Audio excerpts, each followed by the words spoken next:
Hello, welcome back to my channel. I just wanted to point out that yes, I'm wearing the same clothes as last week's video. I do wear other clothes. I just decided to be productive and film both videos in one day. And I'm just very comfy right now, so I didn't want to change. Anyway, let's dive into today's video.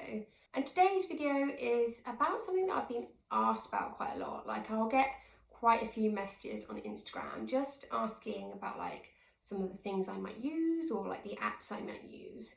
But basically in today's video, I'm going to take you through how I film my videos for Instagram. So I'm going to be taking you through the equipment that I use for filming and the apps I use for editing, and just show you my general process and behind the scenes of what it's like creating a Instagram post.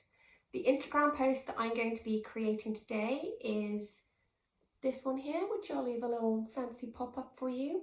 I'll leave a link for it in the description below. But I'm going to take you behind the scenes and just a little process of how I prepare to film my videos, all the equipment I use, and the apps, like I said. So let's dive right in. So this is my general setup for doing all of my calligraphy as well as my filming. So I'm just going to talk you through some of the different aspects that I use specifically for filming my Instagram videos. Firstly, we have this mount here. I can't remember how much this cost. I think it was about £30, but I'll leave a link for it in the description. So it basically has this adjustable movable arm, which is super helpful. And then I have it clamped onto my shelf here.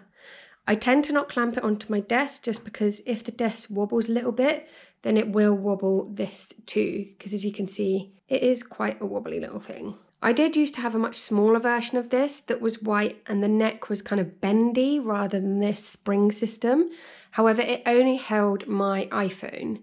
Now, I tend to use my iPad for filming all of my videos now, partly because the camera is better and partly because my memory on my phone is really rubbish. So I can film a video for 10 minutes and then it will say the memory is full, whereas I don't have that issue with my iPad. I will leave a link in the description below for the one that I used to use though, because it is a lot cheaper, and if you're just planning to use your phone, then it is perfect. The bonus with this one is that I can also use my phone too. Let me just show you. So this actually extends, so you can put various size devices in it. And I'll just grab my phone so you can see what it looks like in there too. So I've just popped my phone in there and you can see it holds it really well as well. Sometimes I do like to use my phone for really close-up shots. If I have this really low down, I can have it angled and really close up to my page. And what's great about this arm is that I can just pull it down and twist these knobs here and it will keep them in place. So now it's kept that in place at this angle. So I really like the versatility of this arm. It just has a lot more control over the bendy one. Next up behind my arm, you've probably spotted this giant white thing, and that is my photo light. Now, if you can't afford to get a photo light or you just don't have the space for it, that's totally fine. This isn't a necessity to shoot good Instagram videos. You basically just want really good light. So if you can position yourself in front of a window that has plenty of natural light, then that is totally fine. You don't need to get one of these. The reason I have one of these is because in England in the winter, it gets dark quite quickly. So if I want to film a video after work, then I still can because I have this light. You can also tell that my desk, although it's near a window over here, it's not directly in front of natural light. Therefore, some shadows do get created. So I like using this natural light just to shine down onto my desk area. So I'll just show you what it's like when I turn it on. So as you can see, it is super bright and it's now totally illuminated my desk area, which looks really good. The next thing that is good to consider when filming your videos is the background. Now I have this really lovely wooden desk that I got quite recently at IKEA and I absolutely love it.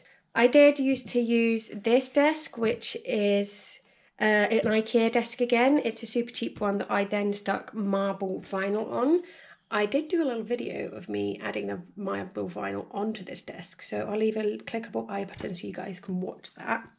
I absolutely love this desk, it was really great. However, I now use it as my packing station for my Etsy shop, just because it wasn't as deep as normal desks, so I was finding that it was quite hard to work with. This desk is much better and it's a little bit sturdier as well. Now, if you don't have a nice desk or a nice surface to film as your background, you could always get a large piece of paper and just lay that on your surface. Something like black paper or white paper, or even some slight colour paper as well would be really nice. And you can lay that down and have that as your background. Now I'm going to take you behind the scenes of me filming an Instagram video. So I'm going to set this camera up so you can watch me film. Oh, and before I dive into that, I just thought I'd let you know what I use to film. So it's nothing too fancy. I literally just use the normal camera, and then I click on video, and I can now position this to how I want it. So I'm just going to set this camera up and then let's create a little Instagram video. So before I jump in and start filming my Instagram video, I do like to do a little kind of plan for it. So nothing too extensive, but just to figure out what I'm going to write and what tools that I want to use that day. So I'm just going to have a little think about what tools I'm going to use to create today's post, and then I'll plan out what exactly I'm going to write.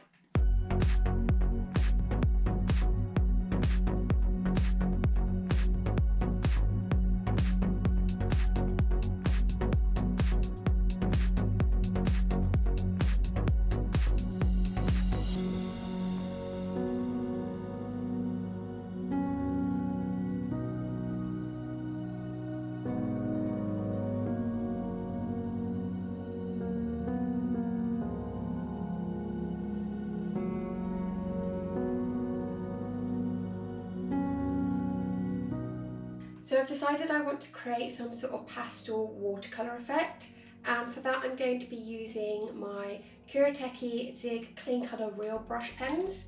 I also have a paintbrush and a little pot of water so I can blend the pens. Now I'm going to be using this watercolour paper. I do have 2 sheets here because I'll let you on a little secret. It never goes right the first time. So before I actually dive into filming this and using the actual sheets of paper, I am going to do a little bit of experiment with how I'd like these words to look together.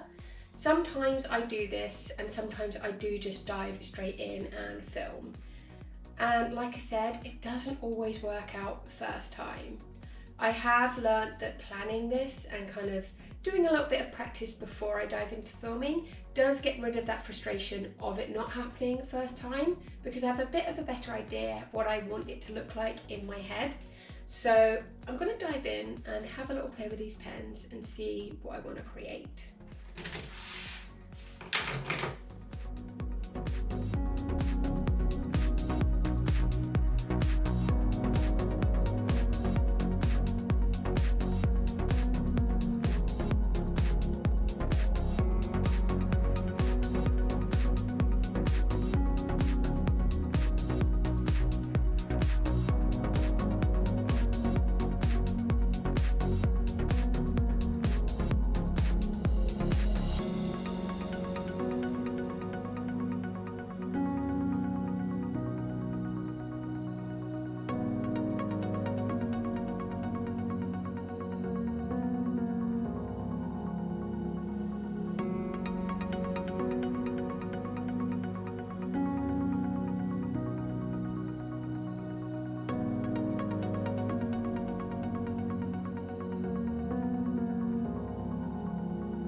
Okay, so this is why I tend to do a little planning and playing before my Instagram videos, because I'll have an idea in my head and I'll give it a go and it just doesn't work that well, and then I just keep playing and developing. So I've gone from trying out doing something with these Zig Clean Colour Real Brush pens. I was looking at some colourful ways of doing a quote. I've done a little bit of experimenting all over the place, even cracked out my Sakura Pigma Micron pen for a little bit of playing. However, I just wasn't feeling any of those. So what I'm going to do is use this pen, which is a Pilot Super Pen, and it's just a really thick black monoline fibre tip pen. And as you can see, I've been doing a little bit of playing with the word recharge. And instead of using that watercolour paper, I'm going to use this grey paper instead. Now, I think I've done enough playing and I'm going to go ahead and do my actual Instagram video. So what I need to do is clear this to the side to make this area look pretty. But pretty much every single time I do an Instagram video, there's some sort of pile of papers next to me where I've just been experimenting and playing. Now, it might seem like there's a lot of paper here that I've wasted, but I do try and make sure that I use both sides. So like here, I've just been scribbling on them, so I'm not wasting too much paper. And like I said, this doesn't always happen like this. Sometimes I might just dive in straight away and it works perfectly and I'm like, great, that's exactly what I wanted. Today, I'm having a little bit of a creative rut, so that's why there's a few different bits of paper here. But we're going to dive in and have a go actually filming the video.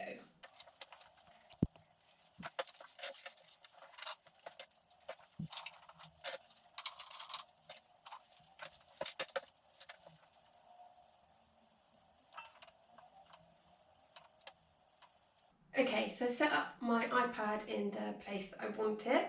Because the paper I'm using today is quite small, I've gone for a slightly close-up, more angular shot. However, I do tend to like the overhead shots, especially if I'm doing some sort of calligraphy that's using a larger piece of paper. I'm leaving these sheets next to me just as reference for what I think worked and didn't work. That's why I like playing here. I really like how this looks. It is a little bit rough and ready, so I'm going to do it a little bit slower when I do it on here. But I like the positioning and how the letters are slanted and just all of the little general bits like that. So I am going to create this calligraphy now.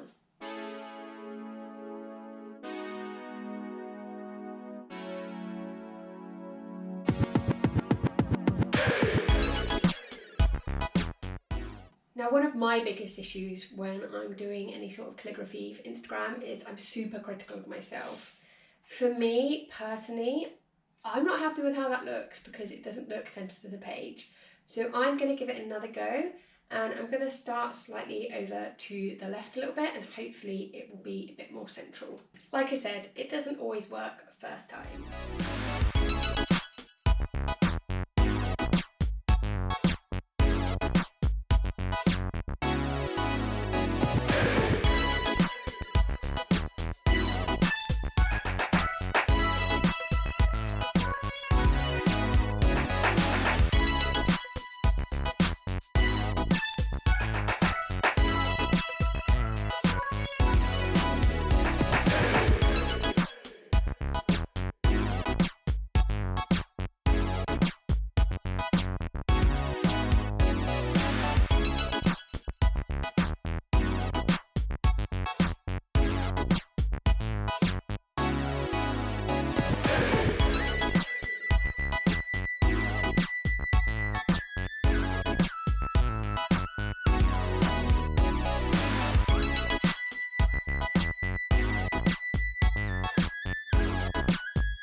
Okay, so I decided I didn't really like that style I did.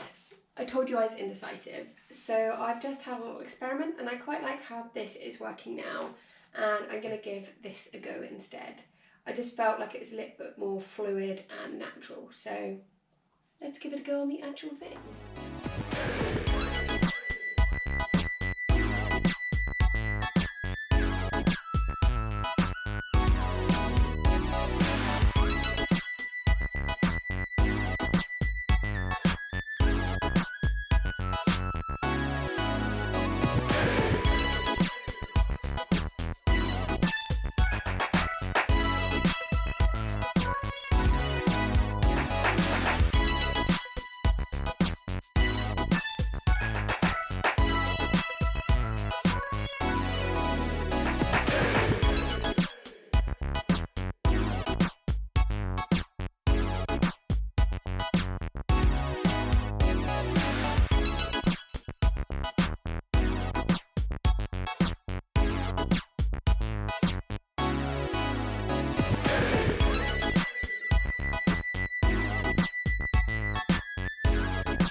Yay, I have finally done my post. It took a little bit of playing around, as you can see, but I am really happy with how this turned out. This is what it looks like on the iPad at the angle it's shot at. So you can see how it will look when I go to put that on my Instagram. And then this is what it looks like in real life, kind of still on camera, but this is the behind the scenes shot of how it looks. The next thing I'm going to do is take a photo of this, and then once I've taken a photo I'll show you how I edit these videos. So when I take my photos I just like to have a little experiment with how I lay the pens out. I think I'm going to lay it out like that, and then I like to do an overhead shot, just get a slightly different angle compared to the actual video. Again, I'm just using the normal camera for this.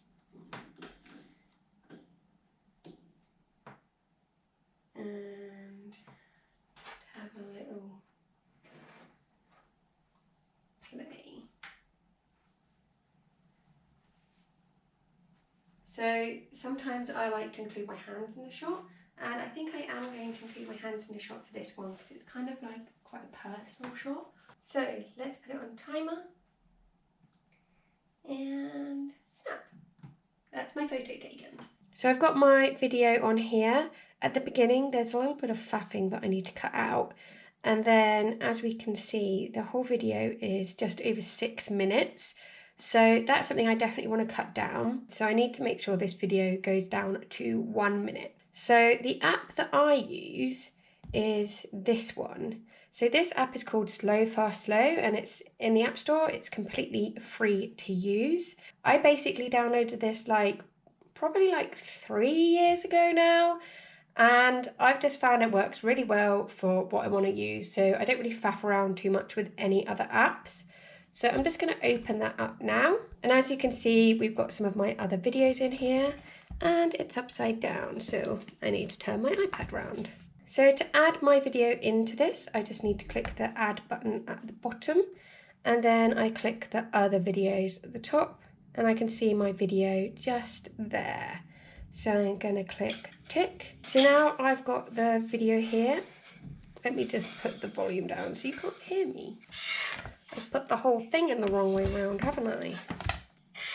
Okay, that's better. And actually what I like about this app is I can just turn off the noise completely, so this does mute it. And I do tend to mute most of my videos just because there isn't much going on in the way of sound, but sometimes I do leave the sound on because I know some people like the squeaky noises. So this app is super simple to use. It's got 4 dots here, and as you can see if I move this dot it changes this curve. So if I move it higher we can see the duration of the video is speeding up, and it even says speed 500%. So if I were to play this now, you can see that it's slowly speeding up and it goes all the way up, and then it will start slowing down a little bit because we've got this curve. I don't tend to get too fancy with this curve. I like to just keep it straight and just make sure the video is under 1 minute. So what I'm going to do first is find where I want to trim it to. So there's a beginning bit where I kind of faff quite a lot. So if I go to about here, and all I've done is hold down that end white blob, and it's taken it to the point that I want to trim it to at the beginning. And then at the end, let's see if I want to trim any at the end. I'm pretty happy with how that looks at the end. So all I need to do now is click this trim button. Now, because I'm going to keep it at linear speed, I don't need to worry too much about these dots in the middle, so I'm actually going to get rid of them, just holding them down and click remove point. And remove point. Now I'm just going to move these side bits up, and can we see now I know this video is under 1 minute and it's at a speed at 538% at this point. If I bring this down a little bit, we can see the video duration is extending. So I just want to find a point where it's under 1 minute and they're level. Now I think I might make this a bit quicker. Yeah, so I've now got it at 800% speed. So the max for this app is 800% speed.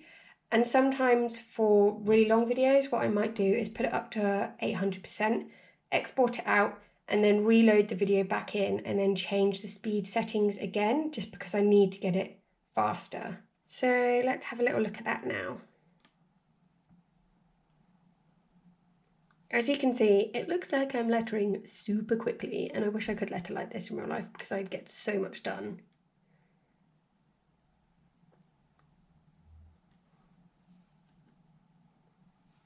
So I'm pretty happy with that, pretty happy with how the speed goes. So now all I'm going to do is press this button on the far right, and I always export to original resolution.